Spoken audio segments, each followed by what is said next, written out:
Hello everyone, and welcome to this podcast. If you're looking to expand your English vocabulary and improve your language skills, you're in the right place. Today, we're diving into the famous book 504 Absolutely Essential Words, a fantastic resource for mastering key English words used in everyday conversations, exams, and professional settings. In this podcast, we will learn 6 words from this book, and by the end, we will have a short story using these 6 words. You'll learn their meanings, how to pronounce them correctly, and how to use them in sentences. By the end of this lesson, you'll feel more confident using these words in your speaking and writing. The Lesson 13. The first word is postpone. It means put off to a later time, delay. The first example. The young couple wanted to postpone their wedding until they were sure they could handle the burdens of marriage. The second example.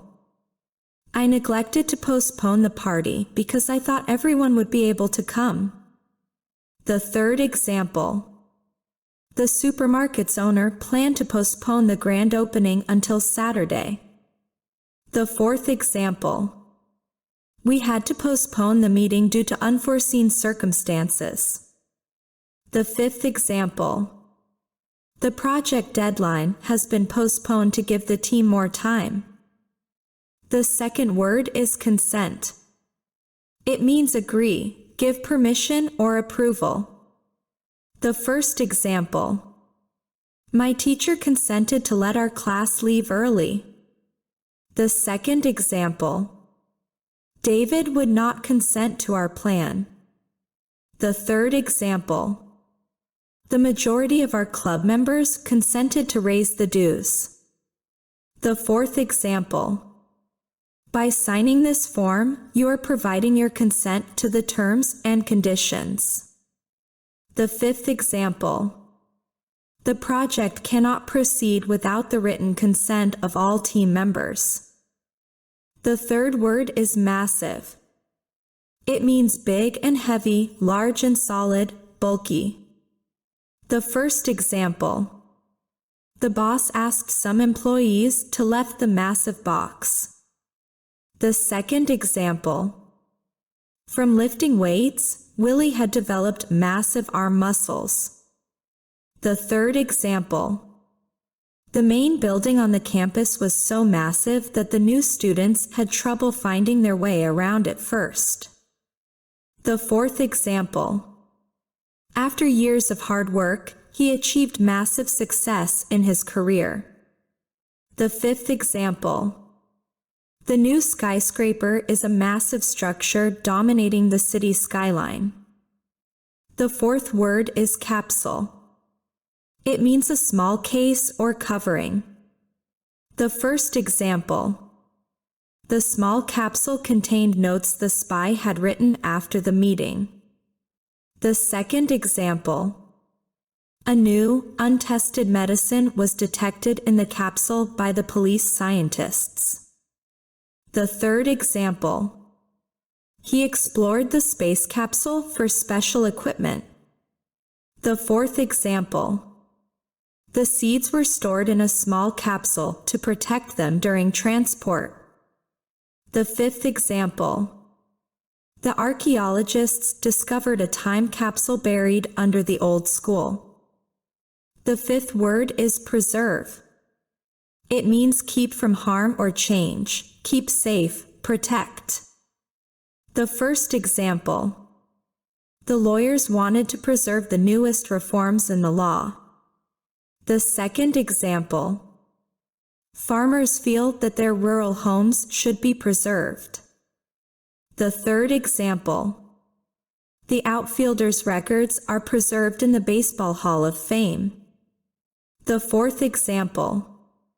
Using proper storage methods can help preserve the freshness of fruits and vegetables. The fifth example. She wanted to preserve the memories of their trip by taking many photographs. The sixth word is denounce.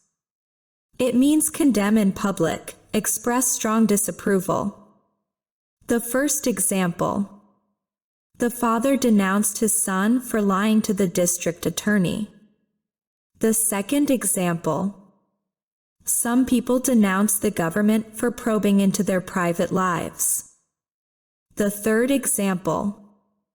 The consumer advocate denounced the defective products being sold. The fourth example. The government denounced the actions of the rebels as unlawful and dangerous. The fifth example. She felt betrayed when her close friend denounced her in public. Now we have a short story from the words we have learned. Under the glow of a fading twilight, in a small, secluded village nestled between massive mountains, lived a young scientist named Layla. She was known for her fierce determination and her unwavering love for nature. Her life's work revolved around finding ways to preserve the delicate balance of the environment. One day, a discovery shook the village. An ancient capsule buried deep within the earth was uncovered during a construction project.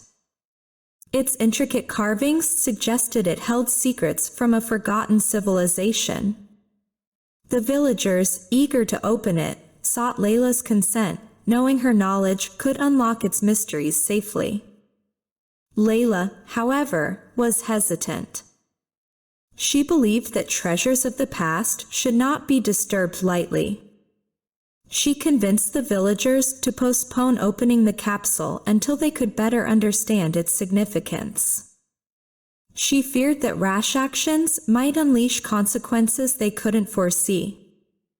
As Layla delved into her research, she unearthed warnings in historical texts. This capsule was not just a relic, but a safeguard against a disaster long past. Its contents held the power to preserve life, but could also bring destruction if misused.